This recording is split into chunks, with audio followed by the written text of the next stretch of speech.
meet, there's a mighty sea. There's a river flowing in my soul. Today I'm going to speak about politics and race, and given our setting, religion. And I'm going to hope that in 2 weeks you still want to ordain me. So when we last left talk of the primary season, we were living with this story of the Tower of Babel, and Marlon was talking about how united we stand, divided we fall, and using this tower metaphor to think about how some would build towers to one version of unity and towers that are in opposition to others, and to give a very important critique of that extremist approach, particularly in this time when even though it's kind of mind-boggling, there are still Americans and leaders who kind of long for some mythic days gone by before, for example, brown people occupied this land of great white hope, right? That's still actually a story that's being spinned here. People are still adding stories to that ivory American Tower of Babel. So that threat is real, and there's extremist threats on the other side too. But what I wanted to focus on this morning is a slightly different, I think it's a more subtle danger. It's on the other side of the coin, and it may be even more important for us to focus on in this context, because I want to suggest that we, open-minded, progressive Americans, have also been building a grand Babelesque tower. Only we've wised up. Maybe. We might have even outsmarted ourselves, because instead of building just an obviously homogeneous unity Tower of Babel, we're building towers to our unity and diversity. Well, that doesn't sound too bad, does it, right? I mean, that's the theme for this month. We're meant to be celebrating that, aren't we?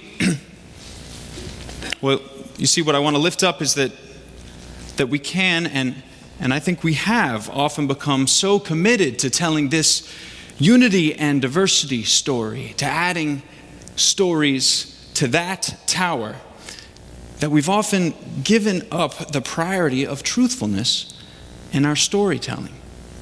That is to say, forfeited the depth of our actual diversity.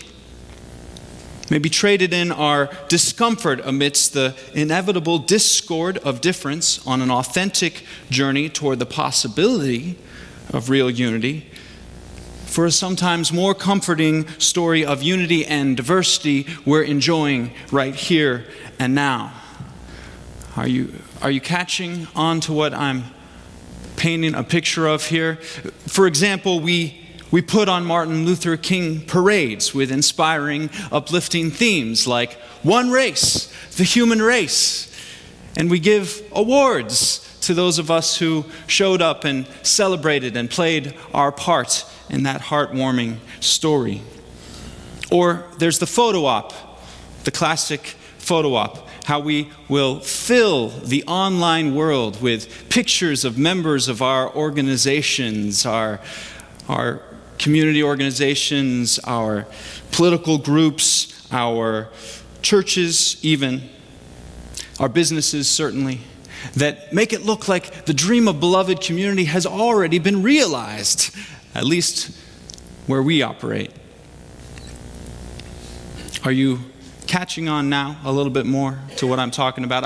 I wouldn't be surprised if you didn't want to necessarily follow me in this direction, because what I'm trying to lift up here isn't an easy truth, especially when we compare this story of unity and diversity with the extremist diatribe we're being reliably gifted right now during primary election cycles. Why wouldn't we thirst for that more comforting, heartwarming story, even if we know, okay, yeah, we're still a long ways off from it, but is there really any great harm in celebrating what may be yet to come?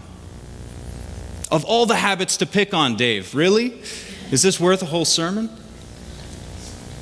You may remember, for example, as I certainly do, how refreshingly powerful this very kind of storytelling was out of the mouth of a young Illinois congressman when he painted a vision of purple America at the Democratic National Convention in 2004. Do any of you remember that moment, political junkies like me out there, when he walked out onto that stage? So I was working actually on that campaign. I was directing a canvas for the 2004 campaign for the Democratic National Committee, fundraising in Washington, D.C. I was in the heat of it. I was so amped up for political change in that year. I was genuinely excited about electing John Kerry. That's right. But then, into my young, liberal, yes, I'll admit it, world stepped a real political hero. I think many of us knew what we were seeing, maybe in front of us, what was possible, the history that could be in the making. But I want to share Obama's words for our consideration anew today, words which were absolutely manna from heaven to my ears at that time, so that we can get real about them, so that we can ask that question, is there any harm in this kind of storytelling? Are you willing to try that experiment with me? Okay, here's what Obama said. And I thought for a moment maybe I'll have the slide come down and have Obama do it himself, but I know I wouldn't get your attention back, no matter how charismatic I might be. So I'm going to try my own hand at Obama's words. He said, "For alongside our famous individualism, there's another ingredient in the American saga, a belief that we are all connected as one people. It's what allows us to pursue our individual dreams, yet still come together as a single American family. E pluribus unum. Out of many, one. Now, even as we speak, there are those who are preparing to divide us. And I say to them tonight, there's not a liberal America. There's not a conservative America. There's the United States of America. There's not a black America. There's not a white America and a Latino America and an Asian America. There's the United States of America. The pundits would like to slice and dice our country into red states and blue states, red states for Republicans, blue states for Democrats. But I've got news for them too. We worship an awesome God in the blue states, and we don't like federal agents poking around our libraries in the red states. We coach Little League in the blue states, and yes, we've got some gay friends and neighbors in the red states. There are patriots who opposed the war in Iraq and patriots who supported it. We are one people, all of us pledging allegiance to the stars and stripes, all of us defending the United States of America." You remember that? Yeah, it's worth some applause. Do you feel your heart getting tugged anew? He did that by defying stereotypes to highlight our unity. And he reminded us that even if we divide America up into red districts and blue electorates, that if we step far enough away from the map, if we get that satellite picture, what we're going to see is actually purple. It's a beautiful vision. But his affirmation that there's not a liberal America, not a conservative America, not a black America, not a Latino America, an Asian America, white America. Is that so? Is that your experience? Would we even want it to be? Now, I don't want to just go picking on Mr. President here, though, given what else he's put up with over these last few years, I'm pretty sure he can handle my little critique this morning. But still, to spread this around a little bit, we also heard in that very same election year at another convention albeit somewhat more overtly partisan, but still strangely similar message echoed by Governor Schwarzenegger. Does anyone remember that? He said, "One thing I learned about America is this. In this country, it doesn't make any difference where you were born. It doesn't make any difference who your parents were. It doesn't make any difference if, like me, you couldn't even speak English until you were in your 30s. America gives and gave me opportunities that brought my immigrant dreams true." The other party says there are two Americas. Don't believe that. I've visited our troops all over the world, and I can tell you this: our young men and women in uniform do not believe that there are two Americas. They believe we are one America and that we are fighting for it. We are one America. And President Bush is defending it with all of his heart and soul. Now, as an Obama supporter myself, I'm stepping out of my comfort zone here, I'll admit, to compare Arnold Schwarzenegger's words with his. No offense to Terminator fans out there. But it's this inclination to actually deny difference that I want to lift up. To say that in this country it doesn't make any difference where you were born or who your parents were. Or to say that there's no liberal or conservative America or black or white America, only the United States. This is a classic example of our strong inclination to minimize genuine and seriously challenging sometimes differences, skipping ahead to the story of unity we long for without really addressing them. And this is what the majority of Americans seem to want. Once primary season and the worst extremist rhetoric passes, and it will, Trump too shall pass. That's my testimony to you all this morning. But once it does, and candidates race back to the middle-ish land, it seems whoever can spin a version of the American unity and diversity story that the majority of voters at that moment find a palatable enough combination of harmony and their own self-interest is the one who's likely going to get the right to sit on top of the false tower of unity and diversity upon which they've just added several more stories. And high up there above the ground of actual reality, is it really a great surprise that they have so much trouble governing effectively? Can y'all tell I've become a tad skeptical about politics in my old age?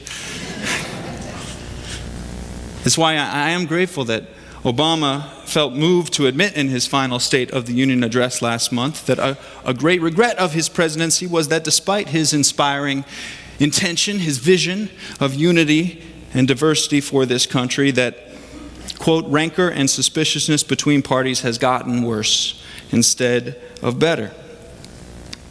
Obama had to learn the hard way, I believe, that telling a story of unity and diversity, even as vivid and inspiring a story as that with which he won my heart that day, probably many of yours, that telling a story of unity without giving difference and diversity the respect of more honest acknowledgement and sincere and sustained attention quickly becomes just that, just storytelling.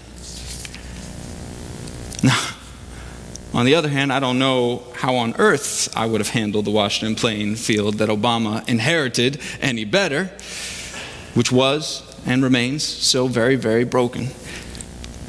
But I do know that his honesty about the brokenness and the division that he's facing now and that we've going to continue to face, and his honesty about his own limits to perform or to enforce unity amidst our diversity, it feels like a helpful start.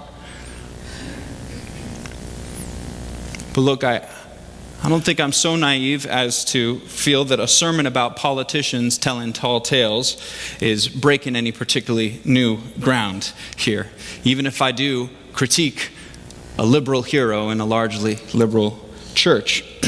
So So I'm not bringing this up today because I think any of us can change the national political discourse of the 2016 election cycle, at least. I'm bringing this up today because it isn't just politicians spinning stories rosier than reality, right? Our examination of the truth in January isn't so far behind us that we can't confess that when it comes to spinning or tweaking or massaging the truth, aka lying, we're all pretty pro at that, right? Are you with me? Yes. Thank you. I don't think I shared some of the statistics I encountered that just really brought that home for me. Amazed that on average we're lied to up to 200 times a day. That a pair of strangers will lie to each other on average 3 times in the first 10 minutes each of a conversation. That married couples will lie 1 out of every 10 interactions or dissemble in some way on average. And that new romantic partnerships forming is 1 out of every 3 interactions on average. If that's average, I don't know what some people are doing, my Lord. Why do we do it? Why do we climb up to such great dissembling heights, whether it's in a relationship or at work or even in a church community, rather than just stay safe on the ground of the truth? We've looked at this from a few different angles, but I want to suggest at the most basic level that we often tell tall tales because it doesn't feel safe to us on the ground of our difference at all. We build these towers of false unity because of fears of difference and fears of all the conflict, the disconnection, the rejection, uncertainty, alienation, vulnerability, disempowerment associated with difference. Difference is alone on the playground. Difference is that terror as the new kid walking into a new classroom. Or difference is, hey, why is that new kid getting all the attention now? Or difference is, mommy and daddy are fighting again. Difference is threatening. And we, all of us, are united, at least in our yearning for union, for harmony, for connection. As Dr. Howard Thurman, Martin Luther King Jr.'s mentor, described it, we simultaneously experience our mutual interdependence, feeling interconnected, or at least that we should be, and are threatened to our very being by a sense of isolation, from feeling cut off, from feeling apart, from feeling different from one another. And that threat is why we lie. It's why we perform. Whether it's as strangers, first meeting, impatient to find some common ground, or new, maybe lovers, soon to be dating, or in long-term relationships where we're fighting to preserve hard-won harmony. It's the same reason even we'll lie to ourselves sometimes for years about deep truths in our own hearts.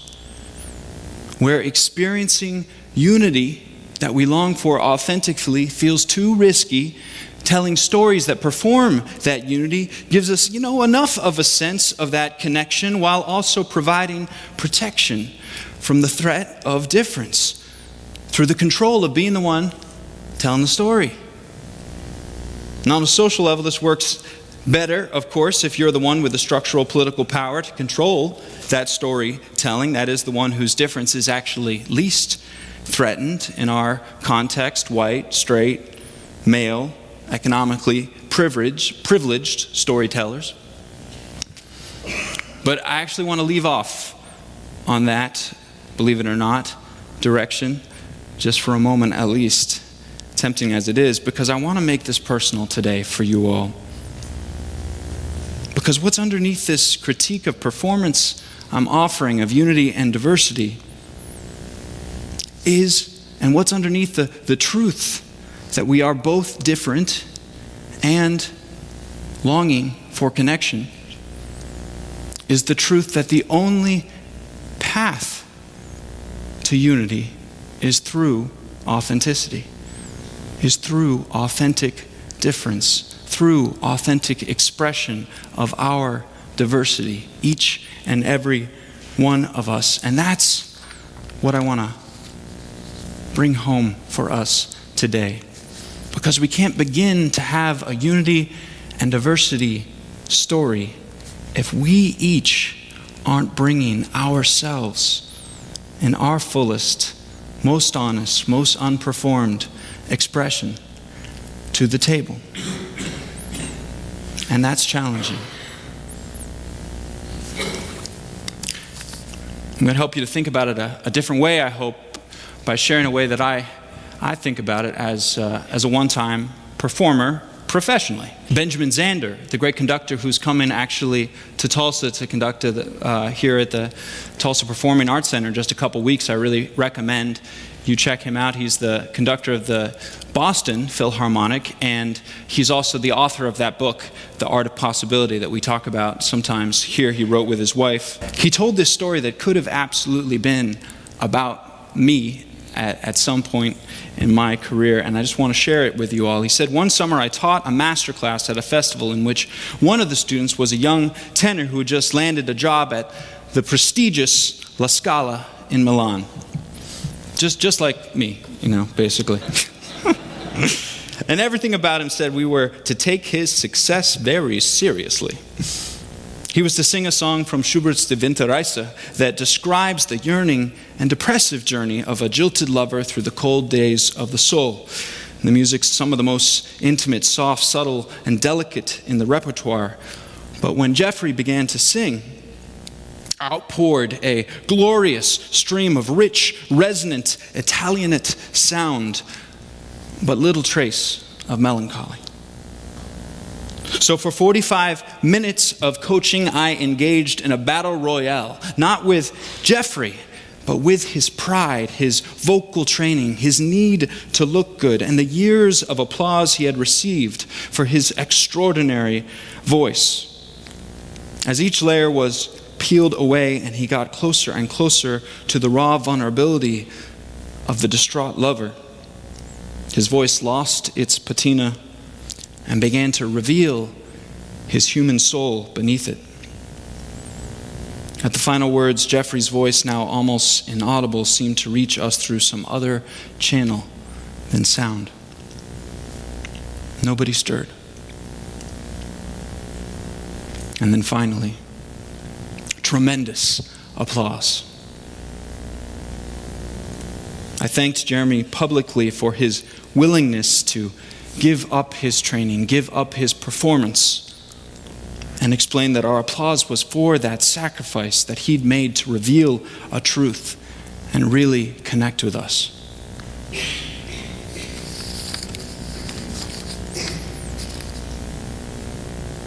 So what I want to ask you all, friends, is where are you performing unity in your lives? Where are you performing a unity that isn't actually fully honoring you, your difference, your uniqueness, your soul? Maybe even close your eyes for a moment so you can check in about that question.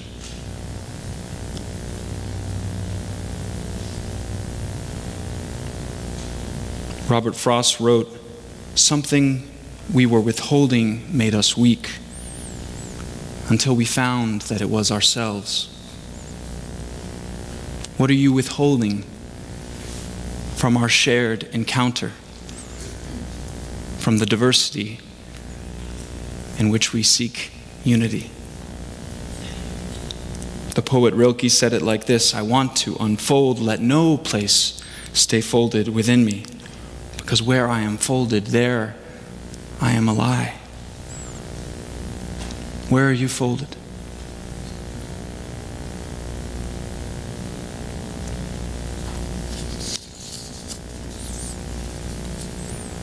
We perform unity all the time, actually.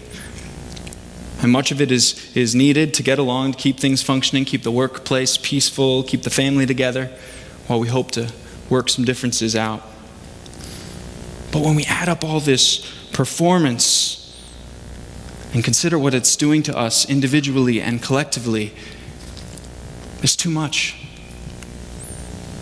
Because whenever we are not truly, fully honoring our difference, our diversity, our true selves, we're not honoring life itself, because that's what life is, dynamically diverse, more diverse than our minds can even begin to comprehend.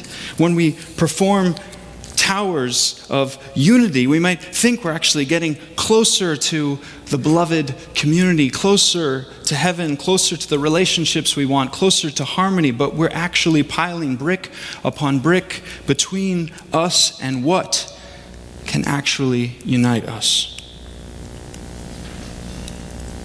Our shared, diverse humanity, unperformed, vulnerable, and very beautiful. There's a lot to set right in a world that's been adding stories to false unity towers, however they look, for so long.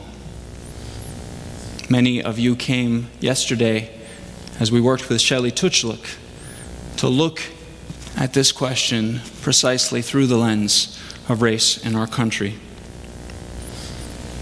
What I want to suggest to you all, and particularly to those of you who might feel threatened by that work, or an invitation to look closer at whiteness in particular, as we make at this church, to each and every one of you to come and be a part of a Rewire group that does exactly that. What I want to offer is that in that work too, the work is actually first and foremost about deconstructing the performance that is keeping us from really showing our souls to one another, from letting the river flow. Because white is a constructed identity. That's why, you ask a group of folks, a mixed company, to say those of you who are from cultures or races with the brown and black, what do you celebrate about your race? People don't have any trouble. When you ask white folks, what do you celebrate about whiteness? And they start to squirm in their seats. Don't you? What do you celebrate about whiteness? That's not an easy question to answer, and it's because it's a constructed identity, an identity of power. And it doesn't make any of us that have white skin bad for it, but it's an opportunity to see what's underneath that performance this country has been working on for so long. And what's underneath are so many colors. So many colors. That's really what we're after. The rainbow. Not red, not blue, not purple, but the rainbow. The rivers that really can make a mighty sea. It is scary. But what's far scarier to me is staying on the performance stage. Because it is so good when we actually connect. It is so good when we actually get to show up. And I believe there is enough love in this community to hold our real differences. Amen? All right.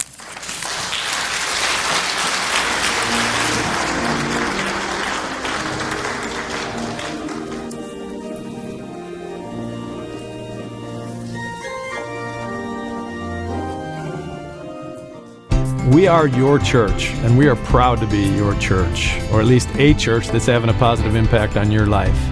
I am personally blessed to be your minister, or at least a minister who you're allowing to speak into your life. I hope you'll support our ministry and share your love beyond belief by texting LOVEBB to 41444 or go to our website. But you can just text LOVEBB to 41444 and make your gift. It's wonderful. Thank you. Be blessed and be a blessing.